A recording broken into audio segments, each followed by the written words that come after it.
కన్యవారికి గనక చూసుకున్నట్లయితే మీకు పంచమంలో రవికుజులు, ఆరో స్థానంలోకి ఆల్రెడీ ఆరో స్థానంలో రాహు ఉంటూ బుధుడు 3వ తేదీ, శుక్రుడు 5వ తేదీ మీకు ఆరో స్థానంలో మారుతున్నాడు. సప్తమ శని దశమ స్థానంలో, గురువు 12వ స్థానంలో కేతువు యొక్క సంచారం జరుగుతుంది. ఈ యొక్క గ్రహస్థితిని అనుసరించి మీకు ఎలా ఉండబోతుంది, ఏ దేవతారాధన చేసుకోవాలి, మరియు ఎటువంటి విషయాల్లో మీకు బాగా కలిసి వస్తుంది, ఏ విషయాలు జాగ్రత్తగా ఉండాలనేటువంటి అంశాలు చెప్తుంది నేనైనప్పటికీ చెప్పిస్తుంది సాక్షాత్ లలిత అమ్మవారిగా భావిస్తూ, ప్రధానంగా మీకు ఏదైతే బుధుడు ఆరో స్థానంలోకి వెళ్తున్నాడో లోన్స్ లభించడము, అందులో ముఖ్యంగా ఆన్లైన్లో లోన్స్ కనుక ప్రయత్నం చేసినట్లయితే లోన్స్ మూలంగా ధనం లభించడం అనేటువంటి చూపిస్తుంది చాలా స్పష్టంగా.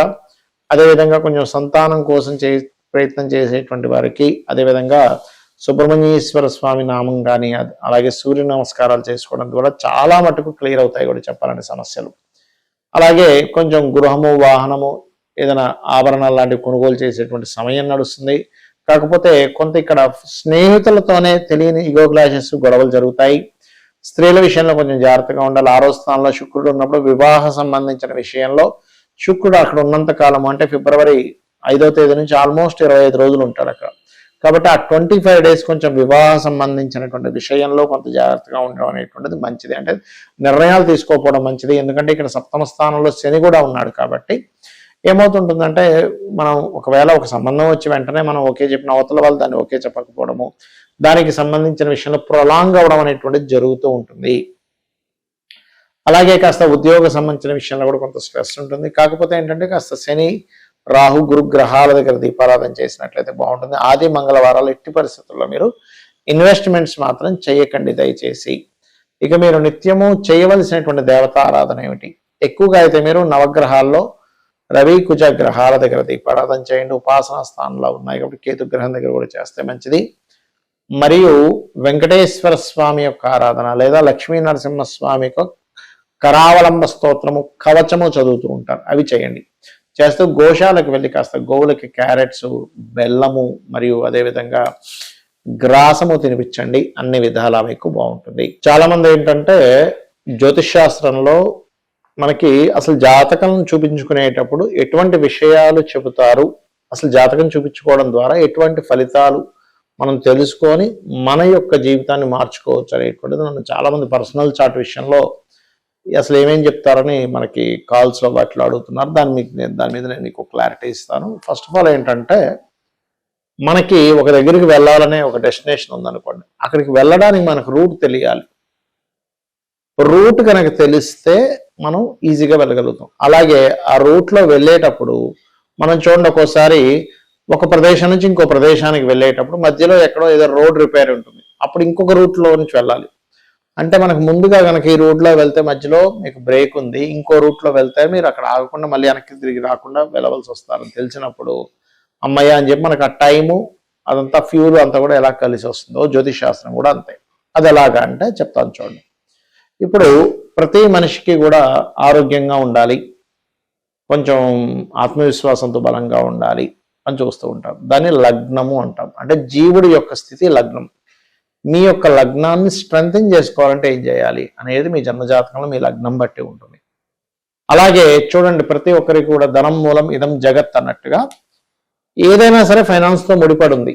మనం ఏది చేయాలన్నా కూడా, ఒక వివాహం చేయాలన్నా, నిత్య జీవితం గడపాలన్నా, ఒక కారు కొనుక్కోవాలన్నా, ఏదైనా మరి ధనము అందరూ కష్టపడుతున్నారు. కానీ కొంతమందికి ఎందుకు అద్భుతంగా కలిసి వస్తుంది, మరి కొంతమందికి ఎందుకు అద్భుతంగా కలిసి రావట్లేదు. ఇక్కడ కారణం ఏమిటంటే మీ యొక్క జన్మజాతకంలో ధనాధిపతి ఎలా ఉన్నాడు ఈజ్ మోస్ట్ ఇంపార్టెంట్. అంటే ఫైనాన్స్ కారకుడు ఎంత బలంగా ఉన్నాడు, ఎంత బలహీనంగా ఉన్నాడు, దాన్ని ఎలా బలపరుచుకోవాలి, పాయింట్ నెంబర్ 1. రెండవది, ఏ మార్గంలో మీరు ధనం కోసం ప్రయత్నం చేసినట్లయితే బాగా కలిసి వస్తుంది. కొంతమంది చూడండి, ఫలానా వ్యాపారాలు చేశానండి, ఏది కలిసి రాలేదు, కానీ ఆఖరిగా ఈ వ్యాపారం కలిసి వచ్చిందంటారు. దానికి కారణాలు ఏంటంటే మీకు వ్యాపార సమయం రాకపోయి ఉండొచ్చు మీరు చేసేటప్పుడు, లేదా రాంగ్ వ్యాపారం ఏదైనా చేస్తుండొచ్చు. అంటే తెలియకుండానే ఇప్పుడు మీకు ఉదాహరణకి ఫుడ్లో బాగా కలిసి వస్తుంది అనుకోండి, వెళ్ళి ఇంకోటి ఏదో పెట్టుకుంటారు కొంతమంది, ఇంకొక ఫ్యాషన్ రిలేటెడ్ అనో, లేకపోతే టీచింగ్స్ అనో, ట్రైనింగ్స్ అట్లా చేస్తారు. లేదా కొంతమందికి స్కూల్స్లో కలిసి వస్తే ఫుడ్ పెట్టుకుంటూ ఉంటారు. దీన్ని రాంగ్ స్టెప్ అంటారు. అంటే మీరు చేసే వ్యాపారం కావచ్చు, ఉద్యోగం కావచ్చు, ఉద్యోగం కోసం చదివేటువంటి కోర్సెస్ కావచ్చు, మీకు తెలియకుండా రాంగ్ వేలో కనుక వెళ్ళినట్లయితే అది మీకు పెద్దగా కలిసి రాదు, గుర్తుపెట్టుకోవాలి.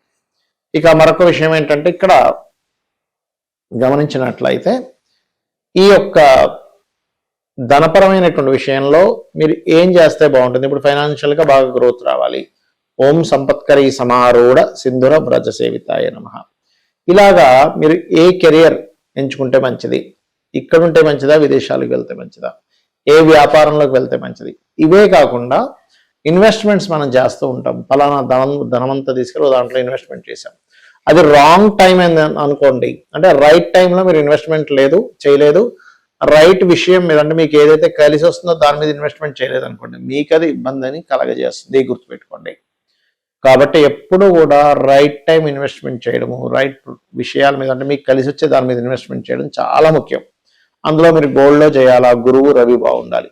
సిల్వర్లో చేయాలా, చంద్రుడు బాగుండాలి, చంద్రుడు గురువు బాగుండాలి. అండ్ అలాగే బ్రాస్ లేకపోతే భూములు మీద చేయాలి, కాపరు భూములు మీద చేయాలి. అంటే మీకు పర్టికులర్గా మీకు మీ జన్మజాతకంలో మార్స్ బాగుండాలి అండ్ 4th హౌస్ బాగుండాలి. ఇట్లాగా సరే భూముల మీద చేస్తున్నాము కానీ నాకు కలిసి రాలేదండి అంటుంటారు. అంటే అప్పుడు ఏంటి, మీ జన్మజాతకంలో మీ పేరు మీద ఇన్వెస్ట్మెంట్ చేసేటువంటి టైం నడవట్లేదు. అప్పుడు మీరు మీ జీవిత భాగస్వామి పేరు మీదో మీ పిల్లల పేర్ల మీదో ఇన్వెస్ట్మెంట్ చేయాలి, అప్పుడు మీకు బాగా కలిసి వస్తుంది. అలాగే కొంతమంది విదేశాలకు వెళ్ళాలని శతవిధాల ప్రయత్నం చేస్తుంటారు, అక్కడ యోగం ఉండదు. ఇక్కడ మీరు అద్భుతమైనటువంటి లైఫ్ లీడ్ చేసే టైం నడుస్తూ ఉంటుంది. కానీ ఈ టైం అంతా తెలియక ఏం చేస్తారు, ఏ యోగం ఉందో తెలియక ఇంకో పని చేస్తూ ఉంటారు.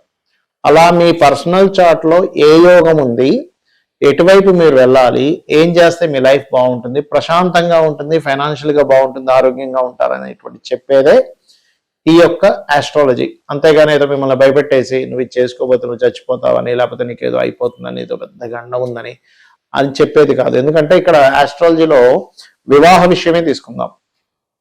చాలా మట్టుకు ఇవాళ రేపు సొసైటీలో చాలా విడాకులు జరుగుతున్నాయి. దానికి కారణాలు ఏంటంటే, ఒకటి పెద్ద బ్లండర్ మిస్టేక్ ఏంటంటే పాయింట్స్ చూస్తే వివాహం చేయడం. అది చాలా పెద్ద మిస్టేక్. అది పుట్టి పాయింట్స్ చూడడం కాదు, ఇద్దరి జన్మజాత చక్రాల్లోని గ్రహాల యొక్క స్థితిగతులు ఎలా ఉన్నాయి, మైండ్ సెట్స్ ఎలా కలుస్తున్నాయి, కమ్యూనికేషన్స్ ఎట్లా కలుస్తున్నాయి, ఇద్దరి జాత చక్రాలు ఇండివిజువల్గా ఎటువంటి యోగాలు ఉన్నాయి, ఏమైనా ద్వికత్ర యోగాలు ఉన్నాయంటే 2 వివాహాల యోగం ఏమైనా ఉందా, అలా ఉన్నప్పుడు ఏంటంటే దాని గురించి ఏం భయపడాల్సిన పని లేదు.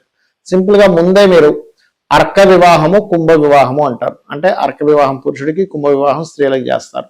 అలా ముందుగా మీరు చేయించుకొని ఒక 2-3 అవర్స్ ప్రాసెస్ ఉంటుంది. దాని తర్వాత వివాహం చేసుకొని సరైన పర్సన్ కనుక చేసుకుంటే మీ మ్యారిటల్ లైఫ్ చక్కగా హ్యాపీగా ఉంటుంది. అలాగే కొంతమందికి సంతానం కలగట్లేదు బాధపడిపోతుంటారు. పేరెంట్స్ ఒక 5 ఏళ్ళకి సంతానం కలుగుతారు. అంటే ఏంటి, మీకు 5 years వరకు గ్యాప్ ఉంది సంతానం విషయంలో, అంతగాని లేదనేం లేదు. ఇంకోటి ఏంటంటే సంతానం సమయంలో ఇప్పుడు కొంతమంది IVFలు IUIలు ట్రై చేస్తూ ఉంటారు. అలాంటప్పుడు మీరు కనుక సరైన టైంలో కనుక మీరు ప్రయత్నం చేసినట్లయితే మీకు రిజల్ట్ కూడా బాగుంటుంది. అలా కాకుండా పోనీ 2-3 సార్లు ఫెయిల్ అయిపోయిందండి, ఆరోగ్యం పాడైపోయింది, ధనం వేస్ట్ అయిపోయిందని బాధపడుతుంటారు. మీ ఆరోగ్యాన్ని, ధనాన్ని, మీ సమయాన్ని కూడా సేవ్ చేస్తుంది ఆస్ట్రాలజీ అనేటువంటిది. అది ఖచ్చితంగా చెప్పొచ్చు. అదేదో అనుమానిస్తున్నాం అలా చెప్పక్కర్లేదు. ఏ వ్యాపారం చేయాలి, ఎప్పుడు ఇన్వెస్ట్మెంట్ చేయాలి, ఇక్కడ ఉండాలా వేరే ప్రాంతంలో ఉండాలి, ఎప్పుడు వివాహం చేసుకోవాలి, అదేవిధంగా ఎలాంటి పర్సన్ మీ లైఫ్లోకి వస్తారు, దాన్ని మీరు ముందుగానే మీరు కొంచెం యాక్సెప్ట్ చేయగలిగితే అప్పుడు మీ జాతకంలో ఓకే ఇలాంటిది ఉంది కదా, ఇప్పుడు మీరు చూడండి మన ముఖం ఉంది, మన ఫేస్ ఇలాగే ఉంటుంది, మనం యాక్సెప్ట్ చేస్తున్నాం, మన ఫేస్ని మనం ప్రేమిస్తున్నాం. అంతేగాని నా ఫేస్ ఇలా ఉంది ఏంటి, ఇంకో రంగా ఉంటే బాగుండు అని అనుకుంటే కాదు. ఎందుకంటే మన తల్లిదండ్రులని, మన ఫేస్ని, మన ప్రతి దాన్ని కొంచెం కాకపోతే ఇంకొంచెం అందంగా తీర్చిదిద్దుకోవడానికి ప్రయత్నం చేస్తాం. మన ముఖాన్ని పౌడర్ రాసుకుంటాము, మేకప్ వేసుకుంటాము, చేస్తూ ఉంటాం. అట్లాగే మనము స్టాండర్డ్గా కొన్ని వాటితో మనం పుట్టేస్తాం. అలాంటి దాన్ని ఎట్లా ఇంప్రూవ్ చేసుకోవాలి. సరే ఇప్పుడు ఉదాహరణకి ఒక వ్యక్తికి ఇప్పుడు కనుక వివాహం చేస్తే కరెక్ట్ కాదు అన్నప్పుడు ఎప్పుడు చేస్తే కరెక్ట్ అనేది చెప్తుంది. ఇప్పుడు వ్యాపారం చేయడం కరెక్ట్ కాదు అన్నప్పుడు అసలు ఎప్పుడు వ్యాపారం చేయాలి అనేటువంటి విషయం చెప్తుంది. ఇప్పుడు ఇన్వెస్ట్మెంట్ చేయడం కరెక్ట్ కాదు అన్నప్పుడు ఎప్పుడు చేయాలనేది విషయం చెప్తుంది. అలాగే ఇప్పుడే చేయాలని జాతచక్రంలో ఉంటుంది. అప్పుడు మీరు 12th హౌస్ ఎలా ఉంది, మీ ధనాధిపతి ఎంత బలంగా ఉన్నాడు, ఎంత బలహీనంగా ఉన్నాడు, ఇప్పుడు మీరు వీటిలో ఇన్వెస్ట్మెంట్ చేయొచ్చా చేయకూడదు అనేటువంటి అనేకమైనటువంటి అంశాలు మీ జీవితాన్ని పూర్తిగా ఒక పాజిటివ్ వైపు, ఒక లాభాల వైపు తీసుకెళ్లేది ఆస్ట్రాలజీ. అయితే మరి జాతకం లేదండి అనుకునేటువంటి వారికి ఒకటే ఒక గొప్ప సజెషన్ ఏంటంటే, డైలీ మార్నింగ్ ఈవినింగ్ లలిత చేసుకోండి. లలిత అమ్మవారు మీకు ఆలోచన కలిగేలాగా మీ యొక్క దారి సరైన మార్గంలో తీసుకెళ్లా చేస్తుంది. శ్రీమాత్రే నమః.